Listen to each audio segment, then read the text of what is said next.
दोस्तों रिलायंस पावर की बात करें तो स्टॉक के अंदर आज गिरावट देखने को मिली। पिछले दिनों स्टॉक ने ज़बरदस्त दौड़ लगाई थी, एक नया हाई बना दिया था 52 वीक का, और उसके बाद आप देखें तो प्रॉफिट बुकिंग हावी हुई गई है। लेकिन जिस तरह से रिलायंस पावर एक के बाद एक अनाउंसमेंट कर रहे हैं, उससे ये बात समझ में आ रही है कि रिलायंस पावर में बड़ी तेज़ी की संभावना बन रही है। अब यहाँ पे रिलायंस पावर ने एक्सचेंज को जानकारी दी है उनके प्रोजेक्ट को लेकर। यहाँ पे रिलायंस पावर को देख सकते हो, उनकी जो सब्सिडीज कंपनी है रिलायंस एन्यू एनर्जीज, इसको एक बड़ा प्रोजेक्ट मिला है और इसकी जानकारी एक्सचेंज को दी गई है। तो सरकारी कंपनी एजेवियन लिमिटेड की तरफ से ये प्रोजेक्ट मिला है, इसकी कंफर्मेशन आ चुकी है। आप देख सकते हो ये मीडिया में रिपोर्ट पहले ही आ गई थी, लेकिन अब इसका फाइनल कंफर्मेशन हो चुका है, उनका ऑर्डर ये कंप्लीट हो चुका है। मतलब अब जल्द ही कंपनी इस ऑर्डर को आगे बढ़ाएगी। तो ये समझ सकते हो कि बात बड़ी गुड न्यूज़ है।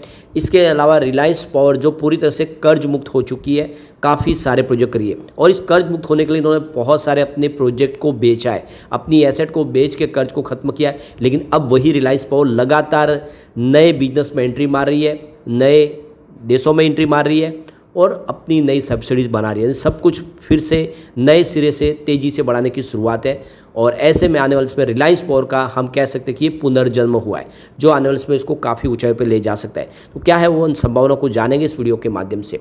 लेकिन फ्रेंड्स, उससे पहले अगर आप पहली बार हमारे चैनल पे आए तो चैनल को सब्सक्राइब कर दीजिए, एक बेल आइकॉन दबा दीजिए, ताकि जब भी नया वीडियो बने पहला नोटिफिकेशन आपको मिले। वीडियो पसंद आए तो लाइक से जरूर कीजिए।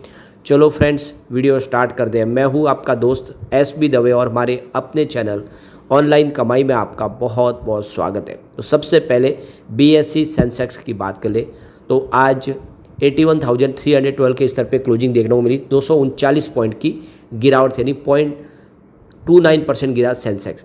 तो ये बाज़ार की जो शुरुआत है आप देख सकते हो कि हल्की सी गिरावट के साथ हुई थी। उसके बाद में बाज़ार में रिकवरी भी देखने को मिली, लेकिन तेज़ी बन नहीं पाई। कल भी गिरावट हुई, आज भी हुई, प्रॉफिट बुकिंग हावी है।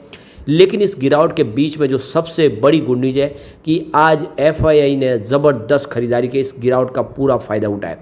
आज FII ने 16,278 करोड़ का फ्रेश इन्वेस्टमेंट किया है, सामने 11,615 करोड़ की उन्होंने बिकवाली की है। तो उनकी जो खरीदारी निकल के आ रही है आज वो 4,612 करोड़ की खरीदारी है, और ज़बरदस्त। और पिछले 4 ट्रेडिंग सेशन से FII बाज़ार में फिर से खरीदारी करे, ये शुभ संकेत है, जो इशारा करे कि FII बाज़ार में टिके हुए और ख़रीदारी कर रहे। और आज तो पिछले 3 ट्रेडिंग सेशन से सबसे शानदार खरीदारी की है, काफ़ी बड़ी मात्रा में। और नतीजा ये है कि इस महीने में उनकी खरीदारी का आंकड़ा 17,338 करोड़ तक पहुंच गया है। ये काफ़ी अच्छी बात है।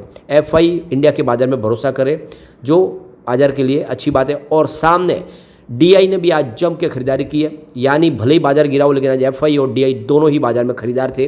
तो यहाँ पे देख लो कि DI ने आज 17,643 करोड़ का फ्रेश इन्वेस्टमेंट किया, सामने 9,731 करोड़ की उन्होंने बिकवाली की है। तो उनकी जो खरीदारी निकल के आ रही है वो 7,911 करोड़ की है, या यूँ कह सकते हैं लगभग 8,000 करोड़ के आसपास की भारी भरकम खरीदारी DI ने भी की है। आज DI और FII दोनों ही ज़बरदस्त खरीदार थे बाज़ार में, ये बहुत बड़ी बात है। और DI तो अब तक कम से कम 54,259 करोड़ की खरीदारी कर चुकी है, यानी बाज़ार इस समय काफ़ी मजबूत है, और जो इंडिया के बड़े फंड हाउस है वो खरीदारी करें। तो आज जो बाज़ार में गिरावट देखने को मिली तो वो है रिटेल इन्वेस्टर की तरफ से, जबकि बड़े फंड हाउस ने इस मौके का फ़ायदा उठाया। रिलायंस पावर में देखें तो प्रॉफिट बुकिंग का मामला बना है, 50.45 पर क्लोजिंग देखने को मिली, 3.06% की गिरावट के साथ। तो पिछले दिनों स्टॉक 55 तक पहुंचा, उसके बाद में प्रॉफिट बुकिंग हावी हो गई, स्टॉक 50 के आसपास आ गया है। अब जो बड़ी अपडेट निकल के आ रही है, रिलायंस पावर ने एक्सचेंज को जो जानकारी दी है 12 मई 2025 को जो लेटर दिया था, उसमें आप देख लो कि कंपनी का एक जो प्रोजेक्ट बड़ा इनको मिला है सरकारी टेंडर के माध्यम से एजेवियन की तरफ से, इसकी जानकारी मीडिया में शेयर की गई है और यहाँ पे एक्सचेंज को भी इसकी जानकारी दे दी गई है। तो ये लेटेस्ट अपडेट है आज की, जहाँ पे कंपनी की तरफ से कहा गया है रिलायंस पावर की सब्सिडीज कंपनी है रिलायंस एन्यू एनर्जीज को लेटर ऑफ अवार्ड यानी LOA प्राप्त हुआ है एजेवियन लिमिटेड की तरफ से। ये एक लीडिंग नवरत्न पब्लिक सेक्टर कंपनी है जो रिन्यूएबल एनर्जी का प्रोजेक्ट करती है। तो ये जो प्रोजेक्ट है solar plus battery energy storage का प्रोजेक्ट है, यानी BESS प्रोजेक्ट है, यानी सोलर के साथ में स्टोरेज भी होगा जो कंपनी करके देगी।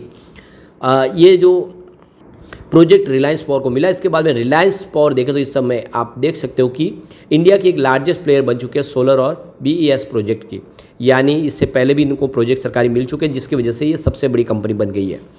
और एक बहुत बड़ा अचीवमेंट है रिलायंस पावर का, एक तरह से इन्होंने इतिहास रचा है बीईएस प्रोजेक्ट प्राप्त करके। तो यहाँ पे 350 मेगावाट का यहाँ पे सोलर प्रोजेक्ट है, जिसमें 175 मेगाहर्ट्ज ये बैटरी एनर्जी स्टोरेज भी साथ में इस्टेब्लिश किया जाएगा। तो यहाँ पे 600 डीसी सोलर कैपेसिटी और 700 मेगाहर्ट्ज की बीएस कैपेसिटी ऐड की जाएगी। और आप देख सकते हो कि इस समय 2.4 गीगावाट की टोटल कैपेसिटी इस समय यहाँ पे रिलायंस पावर की इंस्टॉल कैपेसिटी। तो ये ऑक्शन के माध्यम से इनको प्रोजेक्ट प्राप्त हुआ है। इससे एक बात समझ में आ रही है कि इनके पास बहुत सारा अनुभव है और पिछले 25 सालों से पावर सेक्टर में काम कर रही है कंपनी सज्जेवेन। और आप देख सकते हो कि ये एक बड़ा प्रोजेक्ट सरकार लेकर आई है और इसको प्राप्त किया है रिलायंस पावर ने, जिनकी जानकारी एक्सचेंज को दे दी गई है। ये बहुत अच्छी गुड न्यूज़ है।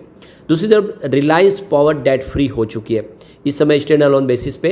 इसका सारा जो ड्यूज था उन्होंने पेंडिंग क्लियर किया है। तो देख सकते हो कि कंपनी ने करीब 800 करोड़ का जो लास्ट उनका कर्ज था बैंकों का, उसको भी चुका दिया है। तो दिसंबर 2023 से लेकर मार्च 2024 के बीच में रिलायंस पावर ने बहुत सारे multiple debt settlement agreement sign किए, जिसमें आप देखें तो अलग अलग बैंक है, जिसमें आप आईडीबी बैंक से देख सकते हो, आईसीआईसी बैंक, एक्सिस बैंक और डीबीएस बैंक है। इन सब के साथ में इन्होंने सेटलमेंट किए और इनका जो सारा कर्ज था उसको ख़त्म किया। तो यहाँ पे कंपनी इस समय कर्ज मुक्त का इनको टैग मिल चुका है। तो दिसंबर 2023 में रिलायंस पावर ने अपना आप देख सकते हो कि 1200 मेगावाट का हाइड्रो इलेक्ट्रिक प्रोजेक्ट था अरुणाचल प्रदेश में, वो टीएचडीसी को बेचा 128 करोड़ में, क्योंकि कंपनी अपने कर्ज को खत्म करना चाहती थी, इसलिए इन्होंने कुछ अपने प्रोजेक्ट की कुर्बानी दी। इसके बाद में अगर आप देखें तो मार्च 2024 में कंपनी ने 45 मेगावाट का एक वासपेट में महाराष्ट्र में जो इनका विंड प्रोजेक्ट था वो जेएसडब्ल्यू एनर्जी को बेच दिया 132 करोड़ में।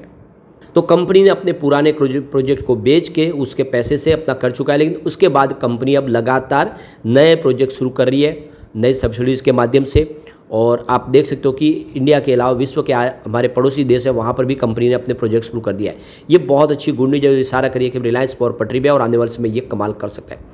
एक जो बड़ी अपडेट निकल के आ रही है, इस समय जो रिन्यूएबल एनर्जी के माध्यम से जो बिजली का जो उत्पादन होता है और जो इसको ग्रिड को इसको सप्लाई किया जाता है, उसमें अस्थिरता बहुत है।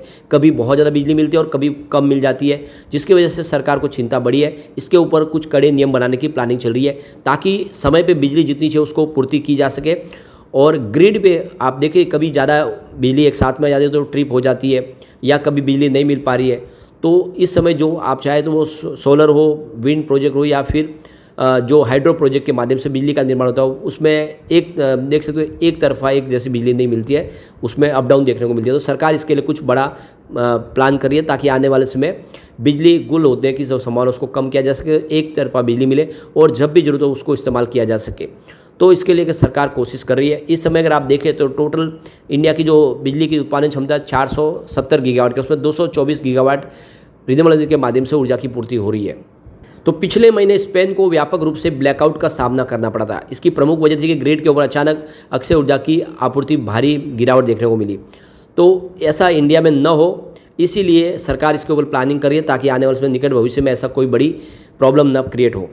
तो देखना होगा कि इसके लिए सरकार और क्या फैसले करती है। लेकिन रिलायंस पावर मजबूत है और आने वाले समय रिलायंस पावर कमाल कर सकता है। लेकिन फ्रेंड्स, कोई भी इन्वेस्टमेंट करने से पहले अपने फाइनेंशियल एडवाइजर से एडवाइस ले ले, या अपना खुद का रिसर्च करें, क्योंकि मैंने वीडियो आपके एजुकेशनल पर्पज़ के लिए ही बनाया। वीडियो पसंद आए तो लाइक से जरूर कीजिए और चैनल को सब्सक्राइब कर दीजिए। Thank you friends.